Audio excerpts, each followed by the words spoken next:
Hi hello welcome to our channel. నేను మీ సిరి. ఈరోజు మనం చెప్పుకోబోయే కథ మిస్సెస్ అగస్త్య. కథలోకి వెళ్ళే ముందు లైక్ చేసి అలాగే హైప్ చేయడం మర్చిపోకండి. Mrs Agastya part 140. నిద్ర పట్టట్లేదా? అతని గుండెల మీద పడుకునే ఉన్న రాధని చూస్తూ అడిగాడు జేమ్స్. ఆమె తల పైకెత్తి చూసింది. ఇప్పటి వరకు ఎక్కడికి వెళ్ళొచ్చారు అని అడిగింది. అర్ధరాత్రి అయిందన్న ఉద్దేశంతో రాధ.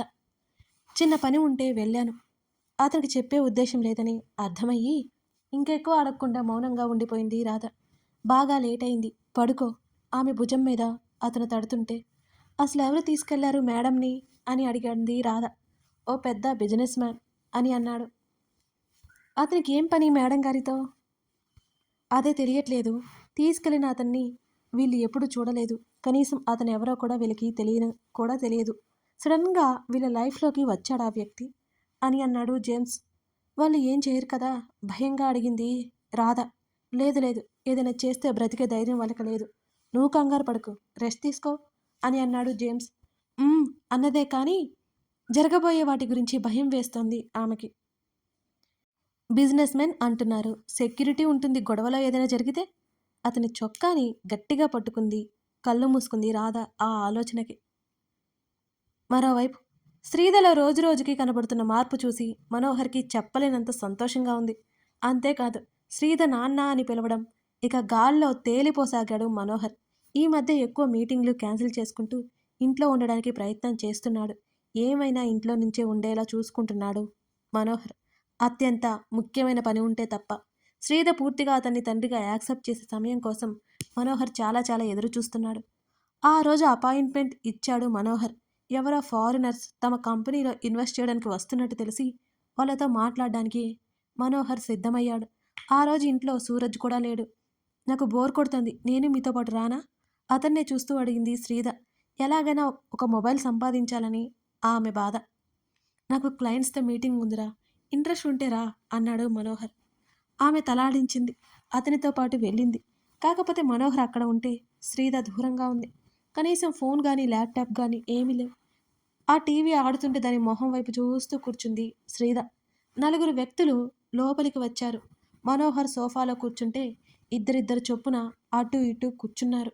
శ్రీధ పట్టించుకోనట్టే ఊరుకుంది వాళ్ళని. వాళ్ళ మాటలు సన్నగా వినబడుతున్నాయి. ఆమె ఆలోచనలు అగస్త్య గురించి.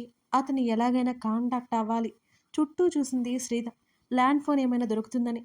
ల్యాండ్ ఫోన్ ఉంది, కానీ అది మనోహర్ ముందే ఉంది. మేడ్ డ్రింక్స్ కాఫీ తీసుకొచ్చి టేబుల్ మీద పెట్టాడు. అటువైపు కూర్చుని ఉన్నవాళ్ళు ఎవరో శ్రీధకి అర్థం కాలేదు. ఆమె లేచి షో కేస్ దగ్గరికి వచ్చి అక్కడున్న పెయింటింగ్స్ను, అందంగా అక్కడ అమర్చిన కొండపల్లి బొమ్మలను చూస్తోంది శ్రీధ. తను తప్పించుకొని పారిపోయిన తన కుటుంబాన్ని ఎలాగైనా ప్రమాదమే కాబట్టి తను ఆ ఆలోచన చేయలేదు. ఇక్కడే ఉంటూ సూరజ్ గురించి బయటపెట్టి తను అతని కూతురు కాదని నిరూపించి తను హుందాగా ఈ ఇంటి నుంచి వెళ్ళిపోవాలనేది శ్రీధ ఆలోచన. కూర్చున్న నలుగురు వ్యక్తుల్లో ఒక అతను ఫోన్ మోగింది. డీల్ మాట్లాడుతున్న మనోహర్ పెద్దగా పట్టించుకోలేదు. ఎక్స్క్యూజ్ మీ అంటూ అతను లేచి పక్కకు వచ్చాడు. అతను ఎవరో కాదు, జేమ్స్. మొబైల్ మాట్లాడుతున్నట్టే చుట్టూ వెతగ్గా దూరంగా ఎవరో అమ్మాయి అటు తిరిగి కనిపించడంతో అతని కనులు తీక్షణతని సంతరించుకున్నాయి. ఫోన్ మాట్లాడుతున్నట్టు నటిస్తూనే ఆమె తిరుగుతుందేమోనని గమనిస్తున్నాడు జేమ్స్. శ్రీధ అటువైపుకు తిరగగానే జేమ్స్ కళ్ళు మెరిశాయి. మేడం అని అస్పష్టంగా అనుకుని నో నో నో అని గట్టిగా అరిచాడు. అందరి చూపులు అతని వైపుకి మళ్ళాయి. శ్రీధ కూడా అతని వైపు చూసింది. గడ్డాలతో మీసాలతో విగ్గుతో ఉన్న జేమ్స్ని ఆమె గుర్తుపట్టలేకపోయింది అసలు. సారీ అని అందరికీ చెప్పి గొంతు తగ్గించి ఫోన్ మాట్లాడుతున్నాడు జేమ్స్. అతను శ్రీధ వైపే సూటిగా చూస్తుంటే శ్రీధ కూడా అతని వైపే చూసింది. ఇంకాస్త ఆ గది చివరికి వెళ్ళి విండో దగ్గర నిలబడ్డాడు జేమ్స్. వీడి వాలకం ఏంటి, ఏదో తేడాగా ఉంది అనుకుంటూ అతన్నే గమనించసాగింది శ్రీధ. శ్రీధ చూస్తుండగానే పాకెట్లో నుండి మొబైల్ తీసి కిటికీ కర్టెన్ చాటున పెట్టాడు జేమ్స్. అతను ఏం చేస్తున్నాడో శ్రీధకి అర్థం కాకపోయినా అక్కడ మొబైల్ పెట్టడం వెనుక ఆంతర్యం ఆమె గ్రహించలేకపోలేదు. ఆమె కళ్ళు ఆశ్చర్యంతో వడల్పోయాయి. ఒక్కసారిగా గుండె వేగం పెరిగింది శ్రీధకి. అతను శ్రీధ వైపు ఒకసారి చూసి వారి దగ్గరికి వెళ్ళిపోయి మళ్ళీ మాటల్లో పడ్డాడు. కాస్త ముందుకు వచ్చిన శ్రీధ అక్కడ డేవిడ్ని చూసి అదిరిపడింది. మనోహర్ తన వైపు చూడడంతో ఏమీ తెలియనట్టే పెయింటింగ్స్ చూస్తోంది. డేవిడ్ ఊరికే ఉండలేదు. హూ ఈజ్ షీ అని అడిగాడు దూరంగా ఉన్న శ్రీధను ఉద్దేశించి. బేబీ అని మనోహర్ శ్రీధని గట్టిగా పిలవడంతో ఆమె వెనక్కి తిరిగి అతని వంక చూసింది. శ్రీధ ఏమీ తెలియనట్టే ఉండడానికి ఎంత కష్టపడిందో. ఆమె కంగారు పాళ్ళు పెరిగిపోతుంటే అక్కడున్న వారిలో అగస్త్య ఉన్నాడేమోనని కళ్ళతోనే నలుగురిని గమనించసాగింది. అగస్త్య పోలికలే కనిపించలేదు శ్రీధకి.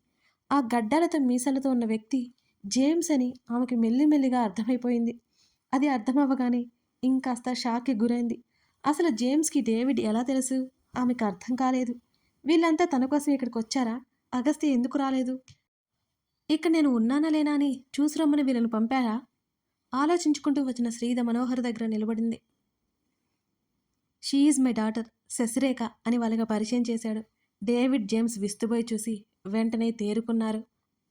యు ఆర్ లుకింగ్ బ్యూటిఫుల్ అంటూ షేక్ హ్యాండ్ ఇవ్వడానికి చెయ్యి ముందుకు కదిపాడు డేవిడ్. అతని ఉద్దేశం శ్రీధ కోసమే అతను వచ్చినట్టు చెప్పడానికి. శ్రీధ కోపంగా చూస్తూ నమస్కారం పెట్టింది. మనోహర్కి శ్రీధ సంస్కారం మీద తెగ ముచ్చటేసింది. ఆనంద్ తన కూతుర్ని చాలా బాగా పెంచాడు అనుకోకుండా ఉండలేకపోయాడు మనోహర్. డేవిడ్ తల కొట్టుకోబోయి కూడా ఆగిపోయాడు. ఇక వాళ్ళు బయలుదేరడానికన్నట్టు కుర్చీలో నుంచి పైకి లేచారు. మనోహర్ వారి వెంట నడుస్తుండగా శ్రీధ చేతిలో ఏదో చిన్న చిట్టి పెట్టేసి వెళ్ళిపోయాడు డేవిడ్. టక్కున అది పట్టుకుని గుప్పెట బిగించింది శ్రీధ. హాల్లో కెమెరాలు తప్పకుండా ఉంటాయని ఆమె భయం. ఆమె ఏమీ తెలియనట్టే కిటికీ దగ్గరకు వచ్చి బయటికి చూడసాగింది శ్రీధ. తనే అడ్డుగా ఉండి విండో కట్టన్ చాటున ఉన్న మొబైల్ మెల్లిగా తీసుకుని కుర్తా పాకెట్లో పెట్టుకుంది. వెంటనే అనుమానం వస్తుందని కాసేపు అక్కడే కూర్చుంది శ్రీధ. మనోహర్ తిరిగి పైకి వచ్చాడు. ఏమీ తెలియనట్టు అక్కడ ఉన్న మ్యాగజైన్ తిరగేస్తోంది. శశి మనోహర్ పిలుపుకి ఏమిటన్నట్టు తలెత్తి చూసింది శ్రీధ. నాకు బయట పని ఉంది, ఈవినింగ్ వస్తాను. కూతురికి చెప్పాల్సిన బాధ్యత ఉన్నట్టు శ్రీధతో చెప్తుంటే మీరందరూ వెళ్ళిపోతే నాకు బోర్ కొడుతుంది అని పైకి అని లోపల మాత్రం ఆయన త్వరగా వెళ్ళిపోతే బాగుండని మనసులో కోరుకుంటోంది శ్రీధ. చాలా ముఖ్యమైన పని ఉంది శశి. ఉందమ్మా చాలా ముఖ్యమైన పని. సరే సరే వెళ్ళండి, లంచ్కి వస్తారా, గదిలోనే తినేయమంటారా? ఆమె పుస్తకం మరోసారి తిరగేస్తూనే అడిగింది. రాలేను తల్లి, నువ్వు తినేయి. ఒక్కదాన్నే తినాలా? మీ మేనల్లుడు ఎక్కడా అని అడిగింది. సూరజ్ బయటికెళ్ళాడు. ఫోన్ చేయమంటావా అని అడిగాడు. చిచి వద్దువాడు అని టక్కులు చెప్పి మనోహర్ ఏమనుకుంటాడో అని కంగారుగా చూసింది శ్రీధ. అంటే నసపెడుతుంటాడు అని నోరు జారినందుకు ఊపిరి బిగబట్టి చెప్పింది శ్రీధ. శ్రీధ మాటలకు నవ్వేసి వెళ్ళొస్తానని చెప్పి వెళ్ళిపోయాడు మనోహర్. శ్రీధ సరే అన్నట్టు చెప్పి అలాగే కూర్చుంది. మనోహర్ వెళ్ళిపోయి కారులో కూర్చున్నాడు. అతను సీసీ ఫోటోస్ చూడసాగాడు. వాళ్ళు వచ్చిన తర్వాత ఎక్కడ అనుమానంగా అనిపించలేదు. లైవ్ ఫోటోస్ చూశాడు. శ్రీధ ఇంకా అలాగే బుక్ చదువుతున్నట్టుగా ఉంది. కాసేపటికి ఆమె లేచింది. ఆమె చేసే పనులు శ్రద్ధగా గమనిస్తున్నాడు. ఆమె మీద నమ్మకం వస్తున్నా సరే ఎక్కడ వదిలిపెట్టి వెళ్ళిపోతుందో అనే భయం మనోహర్లో ఉంది. శ్రీధ కిచెన్ దగ్గరికి వెళ్ళడం, మెయిడ్తో ఏదో మాట్లాడడం, బౌల్ తెప్పించుకోవడం, డైనింగ్ హాల్ దగ్గర కూర్చుని వాళ్ళతో మాట్లాడుతూనే తినడం, ఇవన్నీ చూస్తున్న మనోహర్కి ఆమె మీద కొంచెం ఉంటే కొంచెం కూడా అనుమానం కలగలేదు. ఆమె అక్కడ ఉండడానికి అలవాటు పడుతుందని మనోహర్ నమ్మాడు. దాదాపు అతను వెళ్ళిన అరగంట పైన అక్కడే ఉండడంతో చిన్నగా నవ్వుకుంటూ మొబైల్ ఆఫ్ చేశాడు. అతను వెళ్లాల్సిన ప్లేస్ రావడంతో ఏమీ తెలియనట్టే చాలా మామూలుగా తన గదిలోకి వెళ్ళి తలుపు మూసుకుంది శ్రీధ. పెరిగిపోతున్న గుండె వేగాన్ని అదుపు చేసుకుని బెడ్ మీద కూర్చుంది ఆమె. గదిలో చుట్టూ గమనించింది శ్రీధ. సూరజ్ని నమ్మడానికి వీల్లేదు. అక్కడి నుంచి వాష్రూంలోకి వచ్చింది. డేవిడ్ ఇచ్చిన చిట్టి ఓపెన్ చేసింది. కమింగ్ ఫర్ యూ సెనోరిటా అని దాని కింద మిస్ యూ అని రాసి ఉంది. ముత్యాల్లో ఉన్న ఆ అక్షరాలు అగస్త్య చేతి రాతని గుర్తించడానికి తనకి ఎక్కువ సమయం పట్టలేదు. ఆ అక్షరాలు చదువుతున్నప్పటికీ ఆమె కళ్ళల్లో నీళ్లు చెంపల మీదుగా జారి ఆ పేపర్ మీద పడ్డాయి. ఆ పేపర్ మీద ముద్దు పెట్టుకుని గట్టిగా గుండెలకి హత్తుకుని అది ఎవరు చూడకూడదని ముక్కలు ముక్కలుగా చింపి మనసు కష్టంగా ఉన్న ఫ్లష్ చేసింది.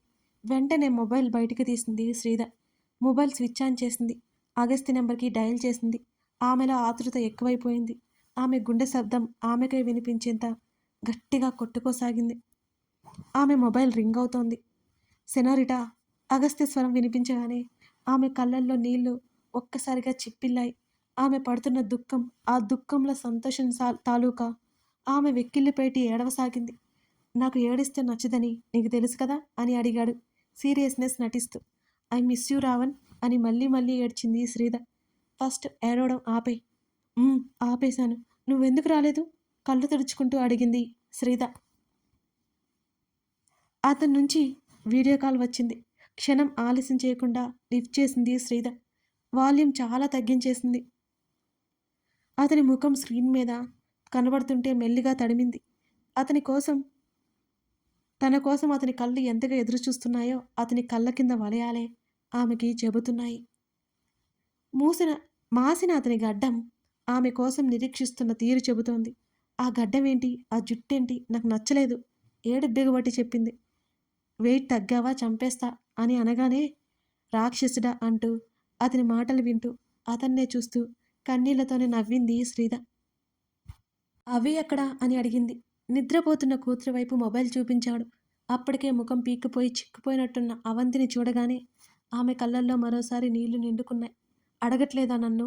కళ్ళు తుడుచుకుంటూ అడిగింది శ్రీధ. నైట్ కాల్ చేయి, మాట్లాడిస్తాను, అప్పుడు నీకే తెలుస్తుంది అన్నాడు. ఆ బెడ్, ఆ గది చూస్తూ ఎక్కడున్నావు నువ్వు? ఆమె అడుగుతుండగానే ఫోన్ తన వైపుకు తిప్పుకున్నాడు అగస్త్య. ఇక్కడే ముంబైలో ఉన్నాను అంటూ శ్రీధ ఎలా వెళ్ళిందో, ఎక్కడికి వెళ్ళిందో తెలుసుకోసాగాడు. తను అక్కడికి వచ్చిన దగ్గర నుంచి జరిగింది మొత్తం చెప్పింది శ్రీధ. అలాగే సూరజ్ గురించి కూడా అతనితో చెప్పింది.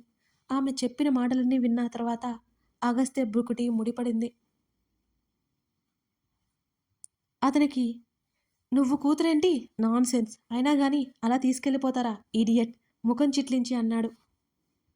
ఏమో నాకు అదే అర్థం కావడం లేదు. అసలు మా డాడీ నా కన్న తండ్రి కాదంటాడు, నేను నీ తండ్రి అంటాడు. వాళ్ళ ఆవిడ ఫోటో చూపించాడు. అంతేకాదు నా చిన్నప్పుడు ఫోటోలు నేను అతని గదిలో చూశాను. నాకంతా అయోమయంగా ఉన్నది అంది శ్రీధ. అంతేకాకుండా తను ఏం చేయాలనుకున్నదో అది కూడా అతనితో చెప్పింది శ్రీధ. నిజంగానే ఆమె మాటలకు, ఆమె తెలివికి ఇంకాస్త ఇంప్రెస్ అయిపోయాడు అగస్త్య. అందరూ అనుకున్న శ్రీధ వేరు, సమస్య వచ్చినప్పుడు శ్రీధ వేరు. ఎంత తెలివిగా, ఎంతో ధైర్యంగా ప్రాబ్లం సాల్వ్ చేసుకోవడానికి ఆలోచిస్తుంది.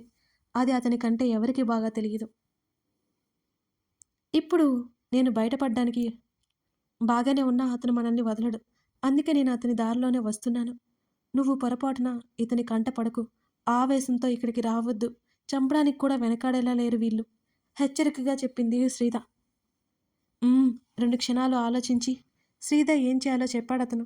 అంటే ఇక్కడి నుంచి తీసుకెళ్ళిపోవా అని అడిగింది ఆమె. తీసుకెళ్లడం పెద్ద కష్టమేమీ కాదు సెనోరిటా. నిజంగానే నువ్వు అన్నట్టు నీ దగ్గర నుంచి, మన పాప దగ్గర నుంచి, మన వాళ్ళందరికీ ప్రమాదమే. నువ్వు అతని కూతురు కాదని నిరూపించి అక్కడి నుంచి బయటపడాలి. అందుకే నేను చెప్పినట్టు చెయ్యి అని అన్నాడు అగస్త్య. ఓయ్, నేను అలాగే అనుకున్నాను, కానీ సూరజ్ గారి నుంచి ఎలా తప్పించుకోవాలి?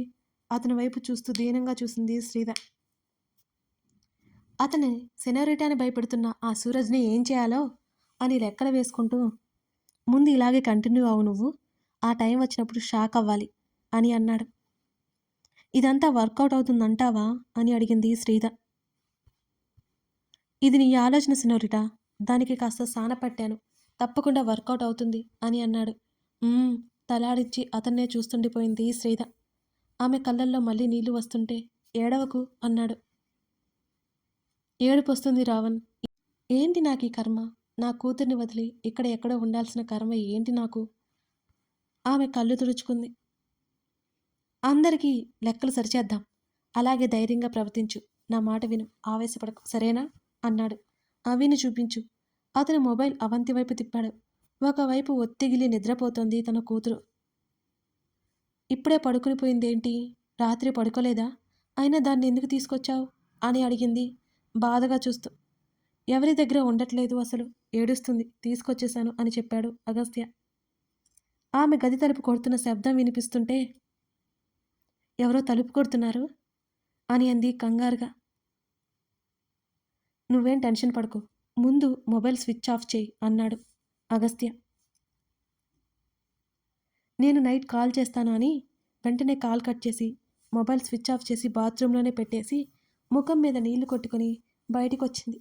బాత్రూమ్ డోర్ వేసి తలుపు తీసింది శ్రీద.